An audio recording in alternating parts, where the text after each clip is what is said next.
તો અહીંયા ખાલી F2 લખો, જ્યારે અંદર મૂકવાનો આવશે ત્યારે આપણે લખી દઈશું, રાઈટ. તો F2 હતો, F3 અને F4. તો અહીંયા આપણે લખીશું F3 F4, રાઈટ. બધું ખબર પડી ગઈ, બધું ઇઝી છે એકદમ, રાઈટ.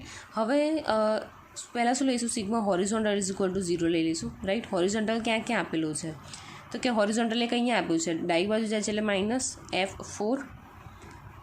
બીજો ફોર્સ કઈ બાજુ આપેલો છે, તો કે રાઈટ સાઈડમાં જાય છે, રાઈટ સાઈડની ડિરેક્શનમાં એટલે +F2.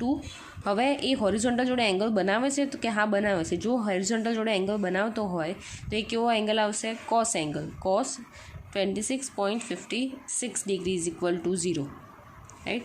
હવે આપણને કઈ વેલ્યુ અહીંયા નોન છે ખબર છે, તો કે F2ની વેલ્યુ આપણને ખબર છે, તો કે માઇનસ અહીંયા આપણને F4ની વેલ્યુ ખબર છે નહીં, તો F4ને સામે લઈ જાય તો કરતાં બની જશે F4 ઇઝ ઇક્વલ ટુ, હવે F2ની વેલ્યુ શું છે, તો કે -2236.46 newton multiply by cos 26.56 degree, right. તો તમારો F4નો આન્સર મળશે -2000 ન્યૂટન. F4 માટેનો આન્સર માઇનસ મળ્યો એટલે કેવો હશે તમારો, કમ્પ્રેસિવ હશે. તો F4 મળી ગયો. સિગ્મા હોરિઝોન્ટલથી ફાઇન્ડ કરો. સિગ્મા વર્ટિકલ લેવાનો. Sigma vertical is equal to 0. Sigma vertical is equal to 0 લઈશું ત્યારે શું થશે, કયા કયા વર્ટિકલ ફોર્સિસ છે અહીંયા, તો એક અપવર્ડ ડિરેક્શનમાં F3 છે, અપવર્ડ ડિરેક્શનમાં એટલે કે +F3. બીજું અહીંયા કયું આવશે, અહીંયા આવી રીતે અપવર્ડ ફોર્સ જશે. હોરિઝોન્ટલ તો લઈ લીધો, વર્ટિકલમાં શું આવશે, F2. અપવર્ડ ડિરેક્શન છે એટલે પ્લસ આવશે F2. આ છે એંગલ બનાવતો નથી વર્ટિકલ સાથે, રાઈટ. તો સાઇન આવશે, sine 26.56 degree is equal to 0. હવે આમાં આપણે ફાઇન્ડ આઉટ શું કરવાનું છે, F3 વેલ્યુ ફાઇન્ડ આઉટ કરવાનું. તો F3ને કરતાં બનાવીએ તો આ સામે લઈ જવું પડે, તો સામે જશે તો શું થઈ જશે, -F2 સાઇન 26.56 ડિગ્રી, રાઈટ. હવે F2ની વેલ્યુ શું છે, -2236.46 newton multiply by sine 26.56 degree. તો અહીંયા માઇનસ માઇનસ પ્લસ થઈ જશે, તો બેનો તમે મલ્ટિપ્લિકેશન કરશો, ગુણાકાર કરશો, તમને આન્સર મળશે 1000 ન્યૂટન. F3નો આન્સર મળ્યો, પ્લસમાં આન્સર મળ્યો એટલે આને એઝ આપણે ટેન્શન કન્સિડર કરીશું. તો અહીંયા કઈ વેલ્યુ મળી, F4 અને F3. તો અહીંયા જોવાનું કે F4 અને F3ની વેલ્યુ મળી ગઈ તમને. હવે બાકી કયા રહ્યા, તો જોઈન્ટ સી. તો જોઈન્ટ સીમાં જોવાનું કે કેટલા અનનોન છે, તો કે સીમાંથી એક 6 નીકળે છે ને એક 5 નીકળે છે, 3 નીકળે છે 1. તો 1 અને 3ની વેલ્યુ તમને ઓલરેડી મળી ગઈ છે. કંઈ નથી મળી, તો કે 5 અને 6ની વેલ્યુ. તો પહેલાં સી આપણે જોઈન્ટ ડ્રો કરીશું. તો એ લખી દઈશું જોઈન્ટ સી, રાઈટ. તો જોઈન્ટ સીમાં જેમ અહીંયા આ બે ઇન્ક્લાઇન ફોર્સ જાય છે અને આ એક હોરિઝોન્ટલ છે, વર્ટિકલ છે, રાઈટ. તો એ આપણે રીતે ડ્રો કરીશું. તો આ દોરી દીધું આપણે સી જોઈન્ટ, રાઈટ. તો સીમાં આ જાય છે હોરિઝોન્ટલ F1, આ જાય છે તમારો વર્ટિકલ F3. અહીંયા સપોઝ એક્સ એક્સિસ છે, વાય એક્સિસ છે, રાઈટ. અહીંયા તમારો ઇન્ક્લાઇન જાય છે F5 ફોર્સ અને અહીંયા ઇન્ક્લાઇન જાય છે તમારો F6 ફોર્સ. હવે એંગલ કેમના લેવાના છે, રાઈટ. તો આ એંગલ અને આ એંગલ બંને કેવા થશે તો આપણને કેવી રીતે ખબર પડશે, રાઈટ. તો એ આપણે જોઈ લઈએ કે જ્યારે એંગલની વાત કરીએ છીએ, રાઈટ, ત્યારે આપણે ઉપરનો એંગલ કેવી રીતે ફાઇન્ડ આઉટ કર્યો હતો કે આ 2 મીટર હતું, 1 મીટર હતું, ના થીટા હતું, રાઈટ. તો એવી જ રીતે આ એક ટ્રાયેંગલ થઈ ગયો. એવી રીતે બીજો ટ્રાયેંગલ લઈ લઈશું. આ બીજો ટ્રાયેંગલ છે, રાઈટ. આ છે સી, આ છે બી અને અહીંયા વોલ છે, રાઈટ. પણ તમને ડિસ્ટન્સ ખબર છે, આ બી 1 મીટર છે, આ બી 2 મીટર છે અને આ બી તમારો થીટા છે, બરાબર. તો બધું સેમ છે, તો મતલબ કે આ થીટા તમારો શું આવશે અહીંયા 26.56. એવી જ રીતે સેમ અહીંયા કન્સિડર કરશો તો અહીંયા બી એવું છે કે 2 છે, 1 છે, રાઈટ. તો રહ્યો કયો આ થીટા, તો આ થીટા તો ઓલરેડી આપણે ફાઇન્ડ કરી નાખ્યો કે 26.56. ખ્યાલ આવ્યો શું કર્યું મેં? આ જે ટ્રાયેંગલ હતો એ લઈને એનું જે ડાયમેન્શન મૂકીને આપણે થીટા કન્સિડર કર્યો, એની સેમ ડાયમેન્શન નીચેના ટ્રાયેંગલમાં છે અને એવું ને એવું સેમ ડાયમેન્શન ઉપરના ટ્રાયેંગલમાં છે. મતલબ ત્રણેય ટ્રાયેંગલ સેમ છે તો એનો એંગલ બી અહીંયા કેવો આવશે, સેમ આવશે, 26.56 ડિગ્રી, 26.56 ડિગ્રી, રાઈટ. ખ્યાલ આવ્યો. તો હવે ફાઇન્ડ કરીશું sigma horizontal is equal to 0. Sigma horizontal કયા કયા છે તો કે F1 ફોર્સ કઈ બાજુ છે રાઈટ સાઈડમાં છે રાઈટ એટલે કે F1 પ્લસ આવી જશે. પછી બીજો કયો છે આ તો વર્ટિકલ છે એટલે આવે નહીં. આ ફોર્સ કયો છે F5 તો F5માં 2 પડે રાઈટ.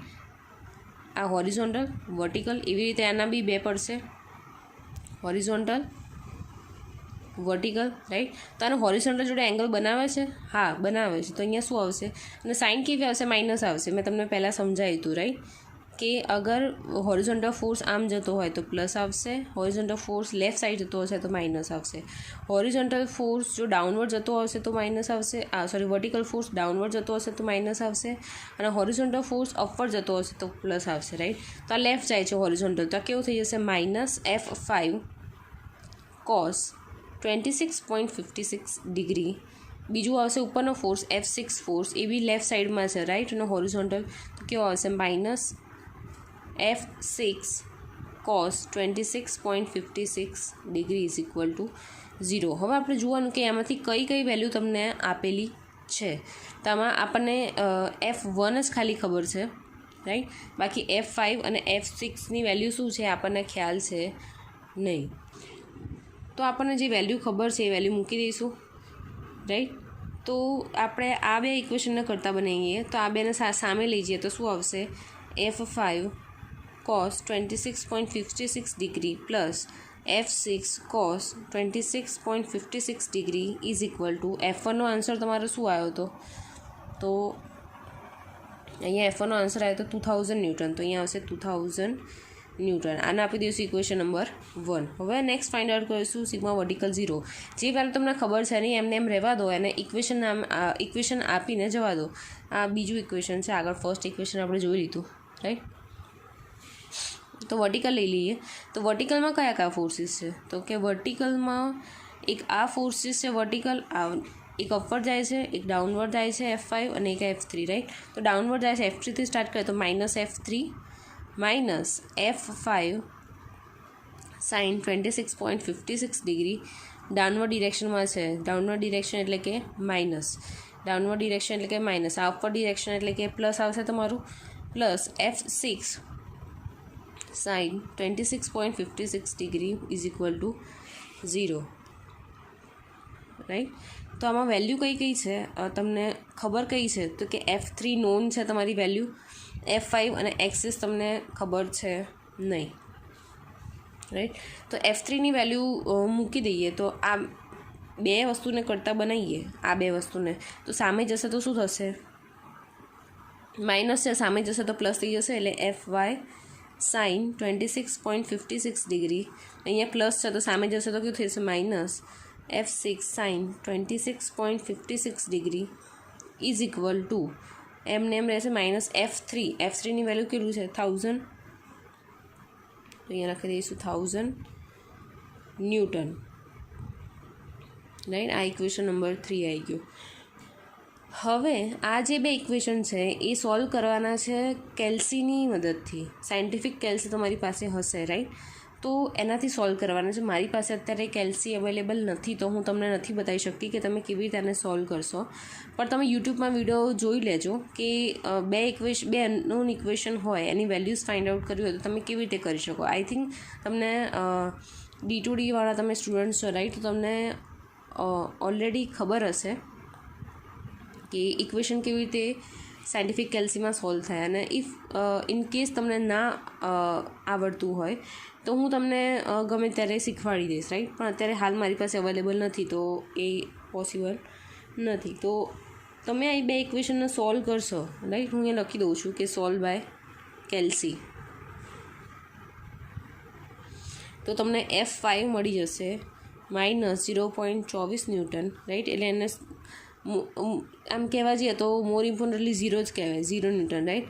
અને F6ની વેલ્યુ મળશે તમને 2236 ન્યૂટન. પ્લસમાં આન્સર આવશે તેને આપણે ટેન્શન લઈશું રાઈટ.